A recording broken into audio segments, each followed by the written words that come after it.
The cry of a 7-year-old girl echoed through the parking lot. Marcus Cole, a retired Navy SEAL, was loading groceries into his truck when he heard it. His daughter Emma stood beside him, pointing across the parking lot with fear in her eyes. "Daddy, that lady needs help."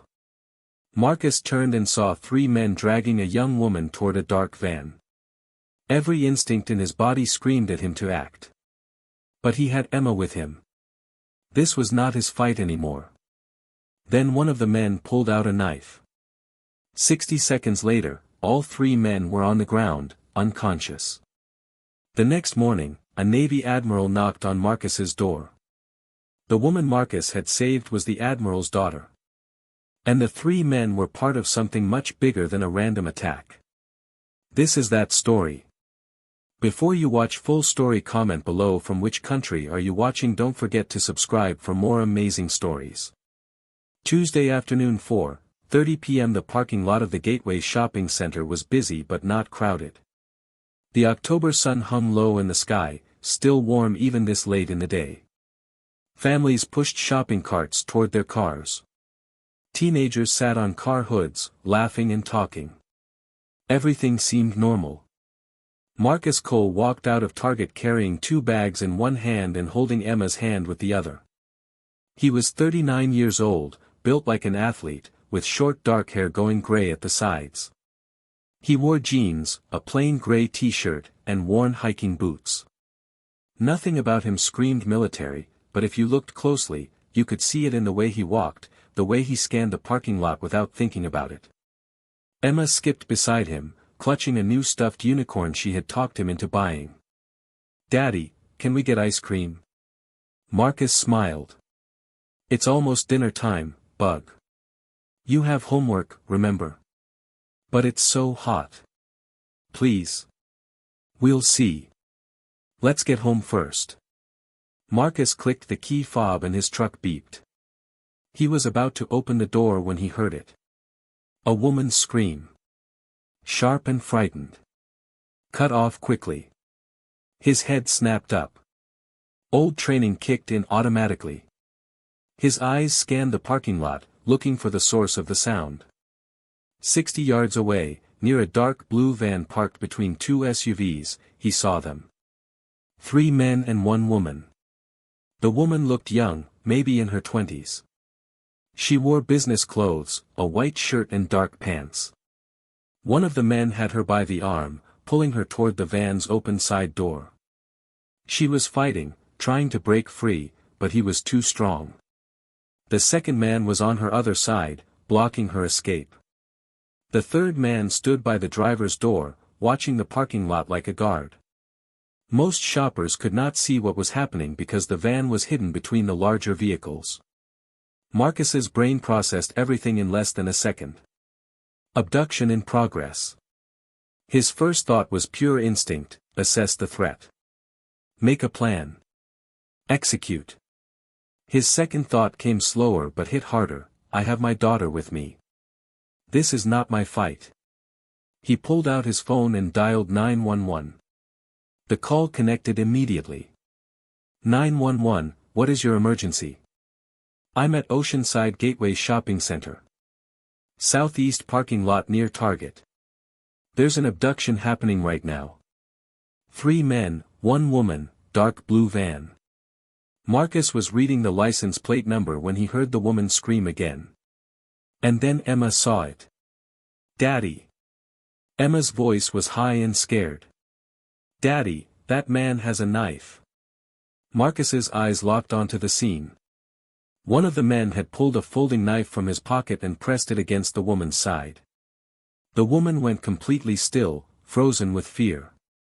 Marcus's training screamed at him, weapon in play. Victim's life in immediate danger.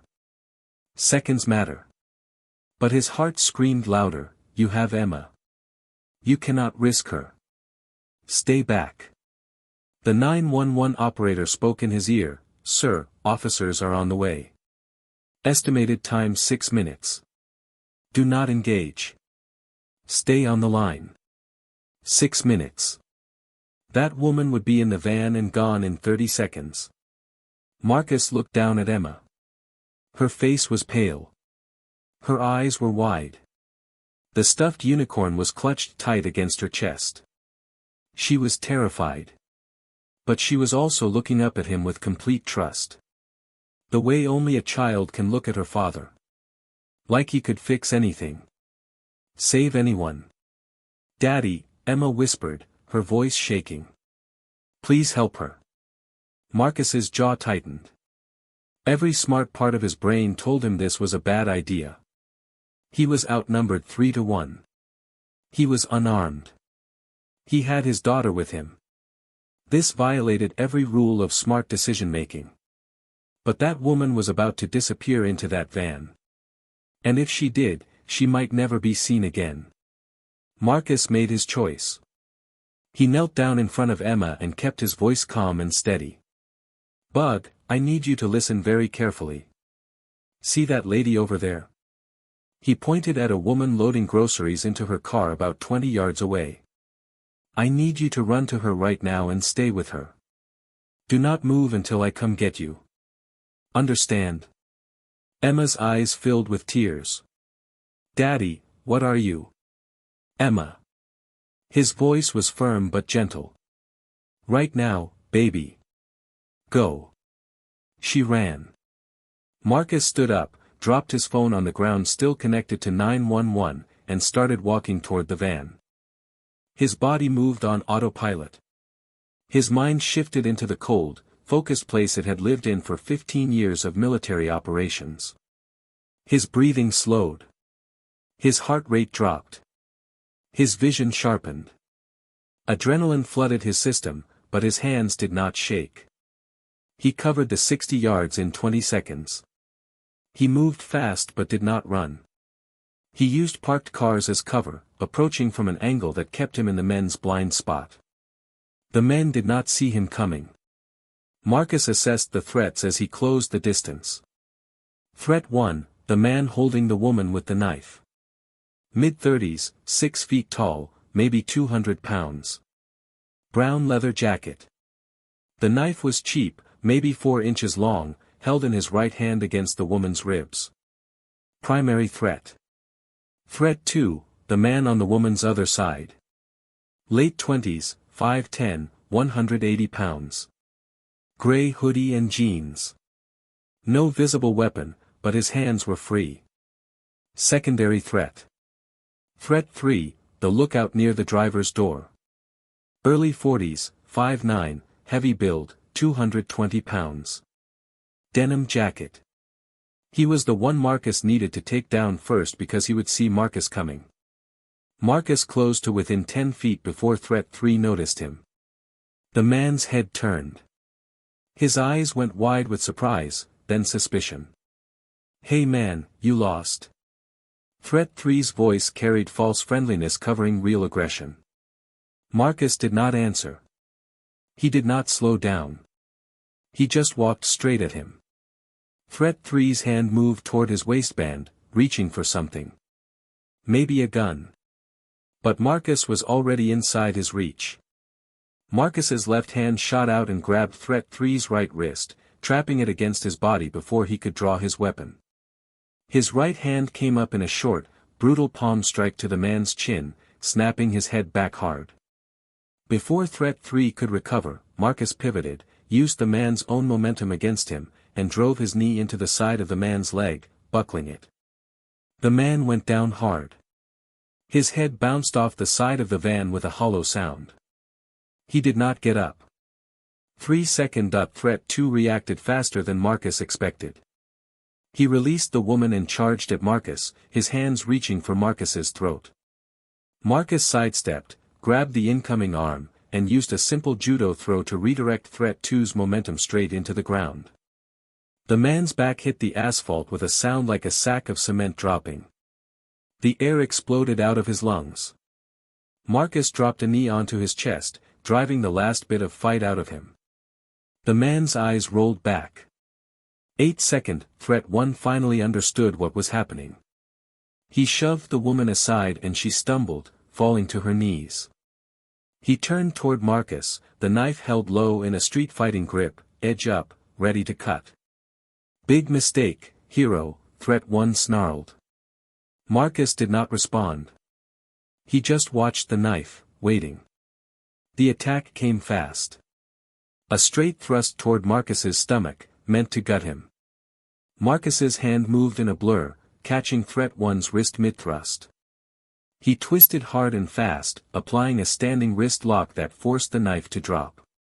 Before it hit the ground, Marcus drove his elbow into the man's face, breaking his nose in a spray of blood. The man staggered back. Marcus followed, sweeping his legs and driving him face-first into the side of the van. Threat 1 crumpled to the ground and did not move. Marcus stood over the three unconscious men, breathing hard but controlled. His hands were shaking now. Post-adrenaline reaction. He turned to the woman, who was still on the ground, staring at him with wide, terrified eyes. "You okay?" Marcus asked, his voice steady. She nodded, unable to speak. "Stay down. Police are coming." Marcus walked back toward where he had left Emma. His daughter was standing with the middle-aged woman, clutching her unicorn, tears streaming down her face. The moment she saw Marcus, she broke into a run and crashed into his arms. "Daddy," she sobbed into his chest. "I'm okay, Bug. I'm okay." He held her tight, his own hands trembling now. The reality of what he had just done, what he had risked, came crashing down on him. Behind him, sirens wailed in the distance, growing louder. Several shoppers had finally noticed the commotion. Some were standing at a distance, filming with their phones. Others were calling 911.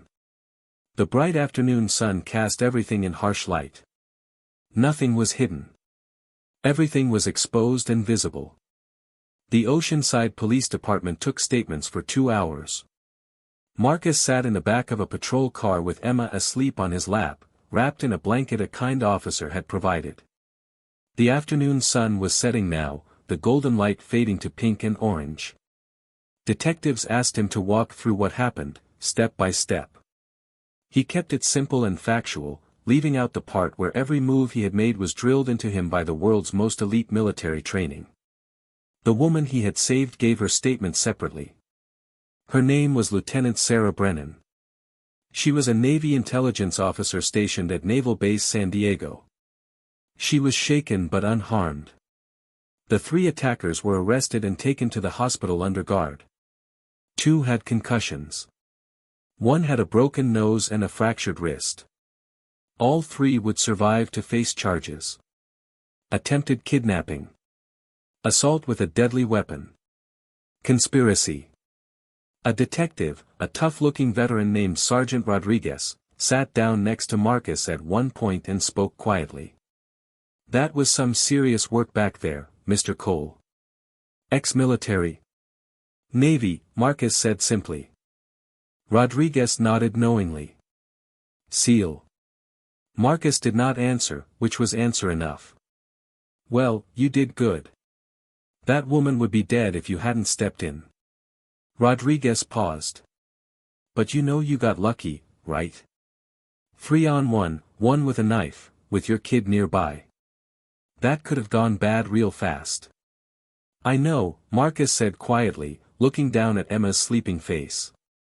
"Believe me, I know." By the time they let Marcus go, it was past 7 p.m. He carried Emma to his truck, buckled her into her booster seat, and drove home in silence. His mind kept replaying every second of the fight. Every move. Every risk. Every mistake. When he got home, he carried Emma upstairs, tucked her into bed, and sat on the edge of her mattress, watching her sleep for a long time. He had saved a life today. But he had also put his daughter in danger. And he did not know how to feel about that. Wednesday morning 8:30 am knock on the door came exactly when Marcus was finishing Emma's breakfast. Marcus had just finished making Emma breakfast. Pancakes and bacon, her favorite. He was packing her lunch for school when he heard it. 3 sharp knocks. The kind that carried authority. He looked through the peephole and felt his stomach drop. Standing on his front porch was a man in a navy dress uniform. Not just any uniform. Service dress blues with a chest full of ribbons and 2 silver stars on each shoulder. A rear admiral. Marcus opened the door slowly. "Can I help you, sir?" The admiral was in his late 50s, tall and fit, with iron-gray hair and the kind of bearing that came from decades of command. His name tag read, R.A.D.M. Brennan. Brennan. Oh hell, Marcus thought. Sarah's father. Chief Petty Officer Cole, the admiral said, his voice formal but not unfriendly. "May I come in?" Marcus blinked. "Sir, I'm retired." "It's just Marcus now. Once a SEAL, always a SEAL, Chief." "May I come in?" Marcus stepped aside. The admiral entered, his eyes quickly scanning the modest living room. The worn couch. The coffee table covered in Emma's coloring books. The framed photos on the mantel showing Marcus in uniform with his team. Emma peeked around the corner from the kitchen, her eyes wide. "Daddy, who's that?" "Go finish your breakfast, Bug. I'll be there in a minute." She disappeared back into the kitchen. Admiral Brennan turned to face Marcus. "Chief, I'm here because of what happened yesterday afternoon. The woman you saved, Lieutenant Sarah Brennan, is my daughter." Marcus nodded slowly. "I figured, sir. I'm glad she's okay." "She is okay because of you." The admiral's voice softened slightly. "I read the police report this morning. I also read your service record. SEAL Team 5. 12 years active duty. 3 combat deployments. Navy Cross, 2 Silver Stars, Purple Heart. Medically retired 3 years ago due to injuries sustained during training." Marcus's jaw tightened. "Sir, with all due respect, why are you here?" Admiral Brennan reached into his uniform jacket and pulled out a business card. He handed it to Marcus. "I'm here because those 3 men you put in the hospital yesterday afternoon are not random criminals. They're part of a human trafficking ring that's been operating out of San Diego for the past 2 years. We've been tracking them. NCIS, FBI, local police. They've taken at least 7 women that we know of. None of them have been found." Marcus felt his blood run cold. "You're saying Sarah was targeted?" "Yes. My daughter works in naval intelligence. She's been part of the task force investigating this ring. Somehow they identified her. Yesterday afternoon was an attempted kidnapping, but it was also a message. We can get to you." The admiral's eyes hardened. "You stopped them. And in doing so, you gave us something we didn't have before. 3 suspects in custody who are looking at 25 years to life. They're already starting to talk, trying to cut deals. Because of you, we're about to take down the entire operation." Marcus did not know what to say. He had thought he was stopping a random abduction. He had not realized he had walked into the middle of an ongoing federal investigation. "Chief," the admiral continued, "I came here for 2 reasons. The first is to thank you personally for saving my daughter's life. If you hadn't been there, if you hadn't acted." His voice cracked slightly. "I would have lost her." Marcus nodded. "I'm glad I could help, sir. But I have a question." "Go ahead. Why are you really here?" Admiral Brennan smiled faintly. "Because I want to offer you a job." Admiral Brennan sat down on Marcus's couch without being invited. It was the casual move of someone used to command. "The 3 suspects you put down yesterday are talking, but they're small fish. The people running this trafficking ring are smart, well-funded, and connected. We need someone on the inside.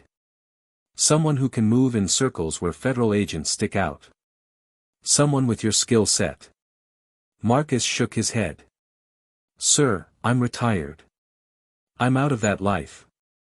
"I understand. But hear me out." The admiral leaned forward. "This isn't active duty. This is contract work. Short term. 6 months, maybe less. You'd be working with NCIS and FBI, helping identify targets, gathering intelligence, and when necessary, providing protection for witnesses and victims. The pay is $180,000 for 6 months, plus benefits.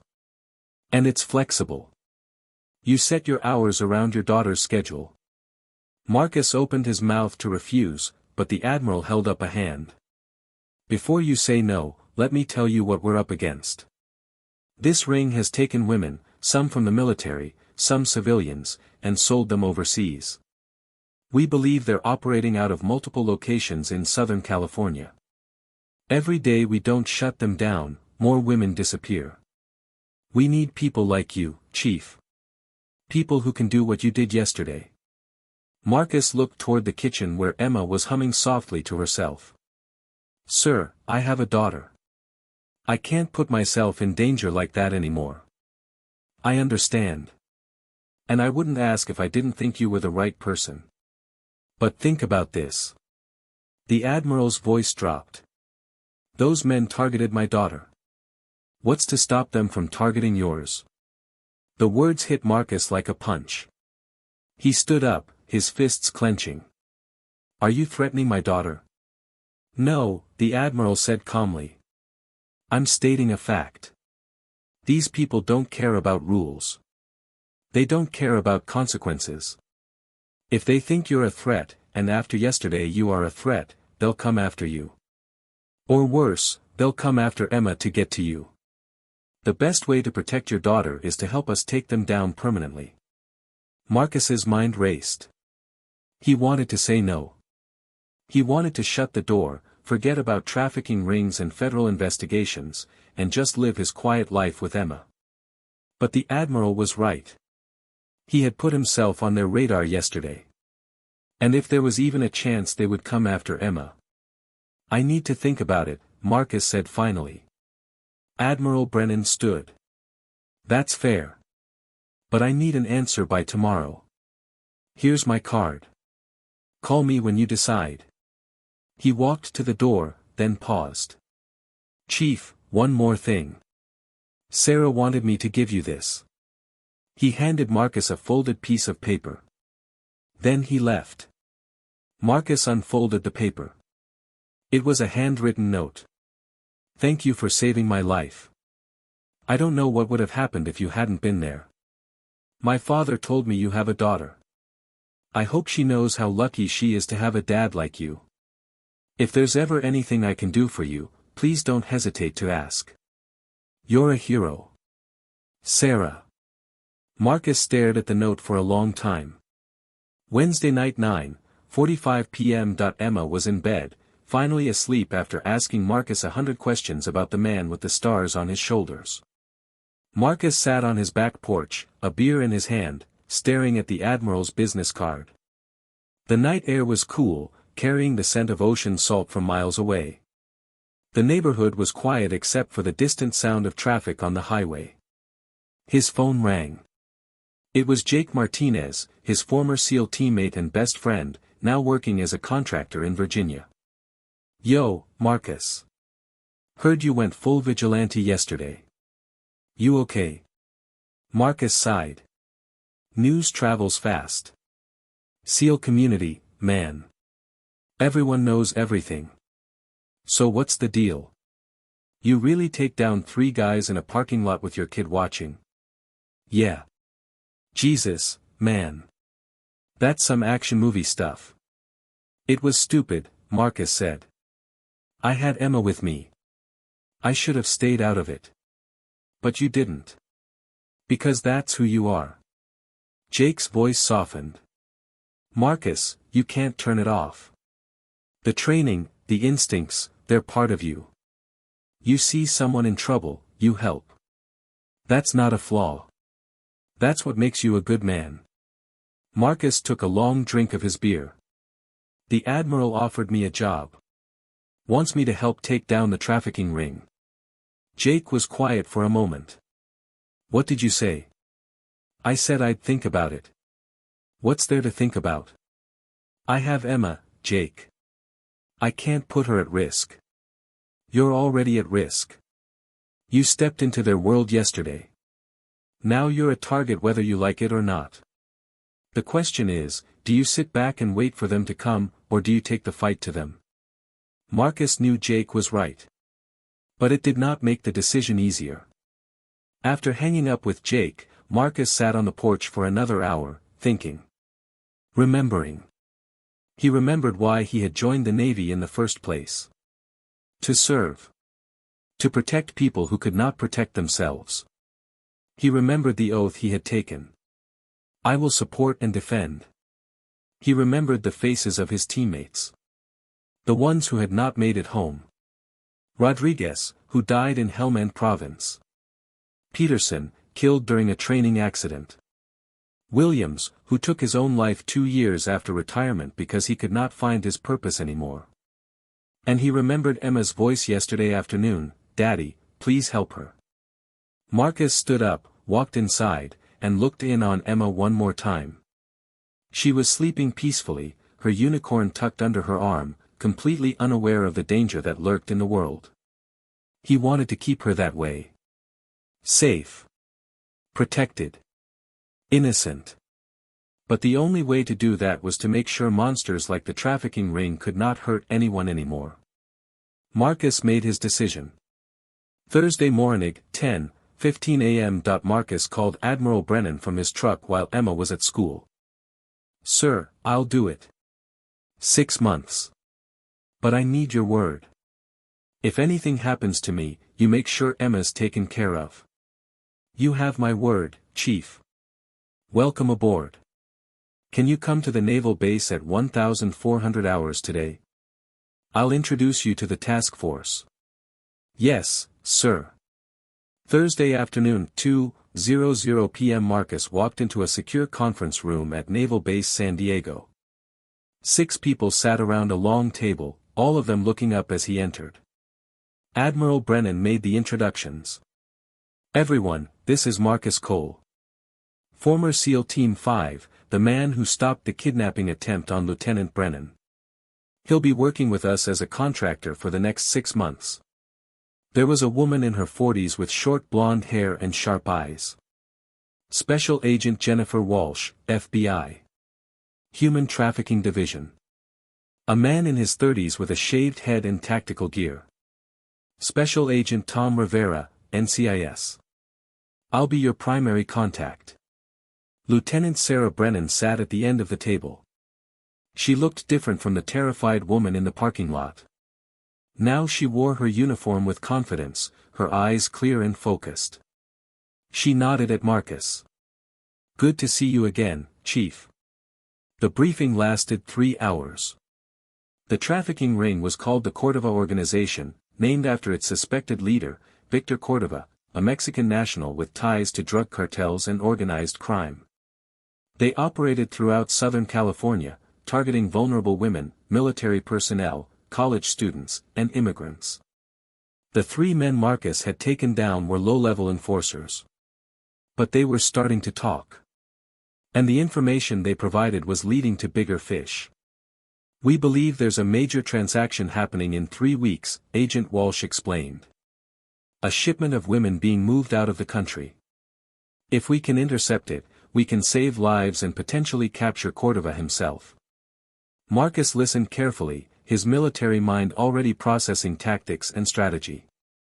"What do you need from me?" he asked. Agent Rivera leaned forward. "We need eyes and ears in places we can't go. Some of the locations these people operate are underground fight clubs, private parties, places where federal agents stick out. You can blend in. You have the skills to protect yourself if things go wrong. And you have the instincts to read situations we might miss." Marcus nodded slowly. "When do I start?" "Tomorrow night," Rivera said. "There's a club in Tijuana where some of Cordova's people hang out. We need someone to go in, observe, gather intelligence. Think you can handle that?" Marcus thought about Emma. About tucking her into bed every night. About the promise he had made to always come home. Then he thought about the 7 missing women. About Sarah Brennan, who would have disappeared if he had not acted. I can handle it.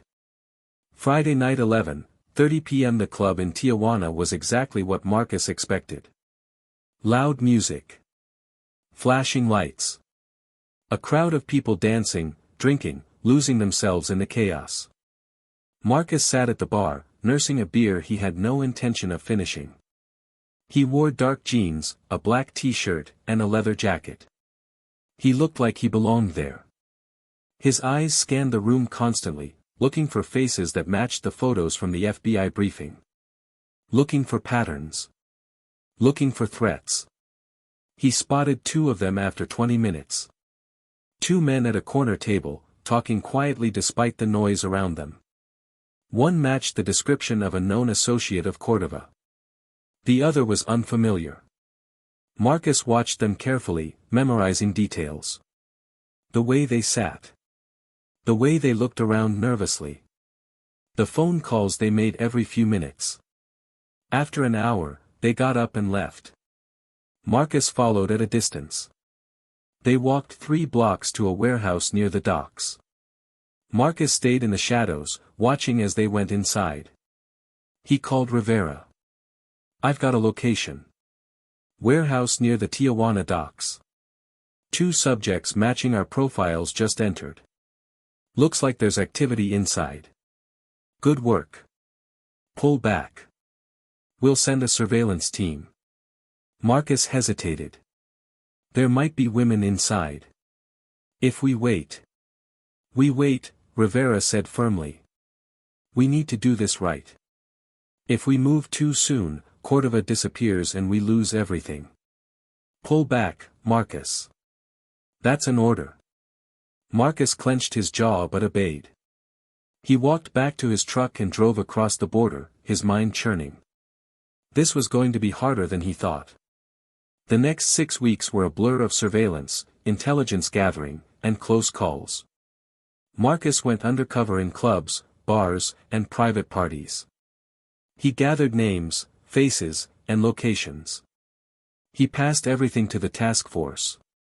But every night he came home late, slipped into Emma's room, and watched her sleep, his heart heavy with the weight of what he was doing. She noticed. Week 3, Tuesday evening, 6:45 p.m. Daddy, why are you always gone at night?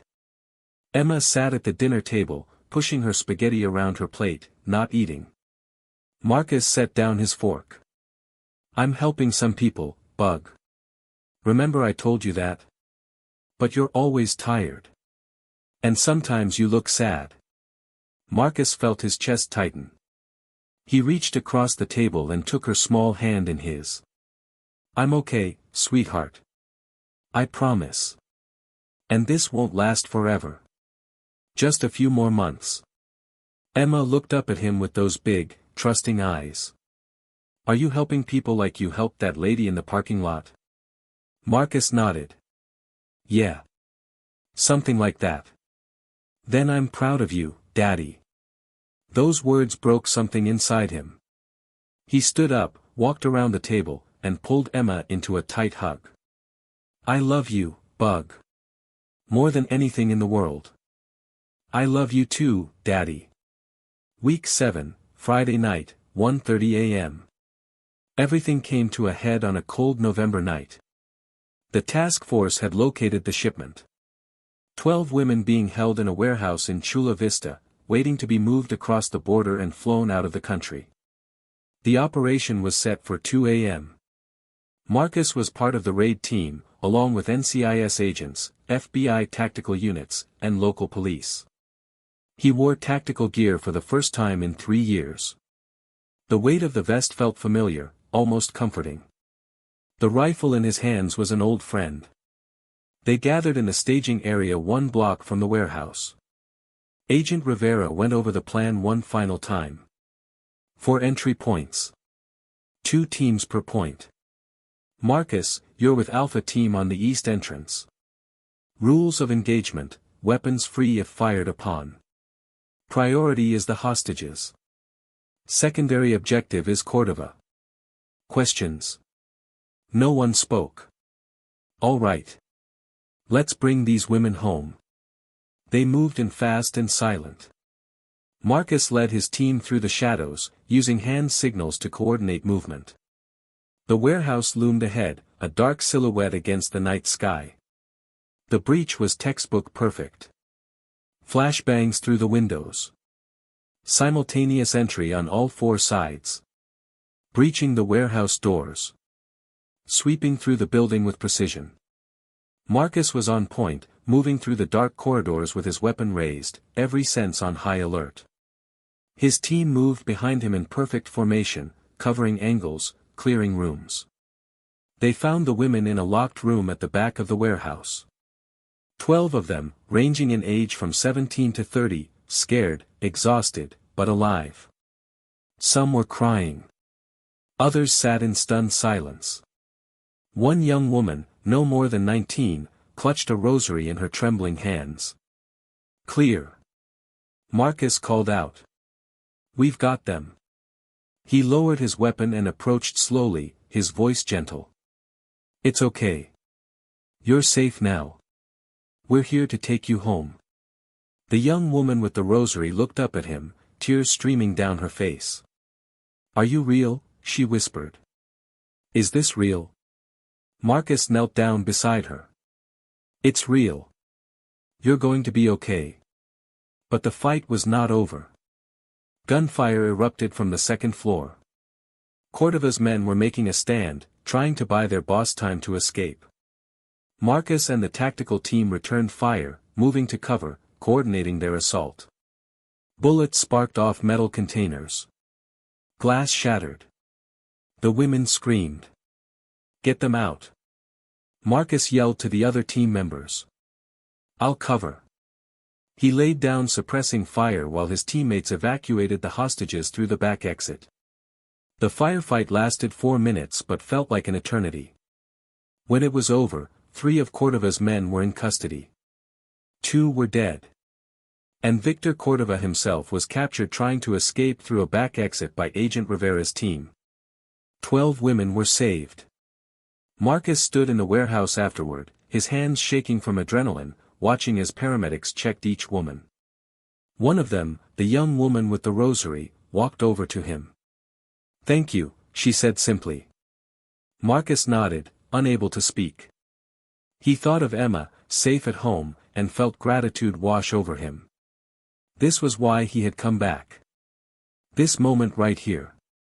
6 months after the warehouse raid. Late spring.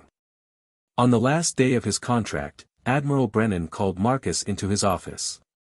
"Chief, I wanted to thank you personally. You were instrumental in taking these people down. You saved lives." "Just doing my part, sir." "I have one more question for you." The Admiral leaned back in his chair. "What are your plans now? Are you going back to corporate security?" Marcus smiled. "Actually, I've been thinking about something else. There are a lot of veterans like me. Guys who got out and don't know what to do with themselves. I want to start a program. Training veterans to work in protective services. Helping them transition to civilian life.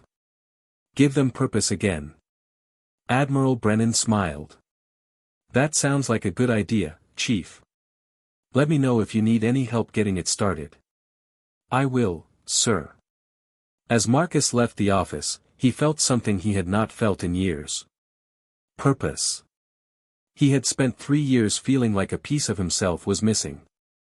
Now he understood. He was not done serving. He had just found a new way to do it. Heroes do not always wear uniforms. Sometimes they are just fathers in a parking lot who refuse to look away when someone needs help. Sometimes they are retired warriors who answer the call one more time, even when it would be easier to stay home. Sometimes they are men and women who understand that service does not end when you take off the uniform. It just changes form. Marcus Cole stood in front of a classroom filled with veterans. 20 men and women, all of them struggling to find their place in the civilian world. "Most of you are here because you feel lost," Marcus said. "You took off the uniform, but you still have the heart of a warrior. You still want to serve. You still want to protect. You just don't know how anymore. He looked around the room, seeing himself in every face. He saw the same emptiness he had carried for 3 years after leaving the teams. I'm here to tell you that your mission isn't over. It's just different now. You can still serve. You can still protect. You can still make a difference. And I'm going to show you how. The program was called Guardian Initiative. It trained veterans in executive protection, security consulting, and crisis response. It gave them purpose. It gave them a mission. The training was intense. 8 weeks of tactical instruction, legal training, crisis management, and psychological preparation. Marcus brought in instructors from his old SEAL teams. He partnered with local law enforcement. He built something real. The first graduating class stood before him now. 20 warriors ready to serve again in a new way. Among them was a former Marine named Rodriguez who had been homeless 6 months ago. A Navy corpsman named Williams who had been struggling with PTSD. An Army Ranger named Chen who had been working dead-end jobs, feeling like her skills were wasted. Now they had purpose again. And it worked. In the first year, Marcus placed 35 veterans in good-paying jobs. He helped them find their way again. Some went into corporate security. Others became bodyguards for high-profile clients. A few joined private security firms working overseas. But more importantly, they found their mission again. They found themselves. Emma was 10 now. She understood more about what her father did. She understood that sometimes heroes had to make hard choices. And every time they walked through a parking lot together, Marcus still kept his eyes open. Because once a warrior, always a warrior. The fight is never really over. It just looks different now. But the mission remains the same: protect those who cannot protect themselves. If you are a veteran struggling to find your purpose after service, remember this: your skills matter. Your training matters. Your heart matters. Find a new mission. Protect those who cannot protect themselves. Serve in whatever way you can.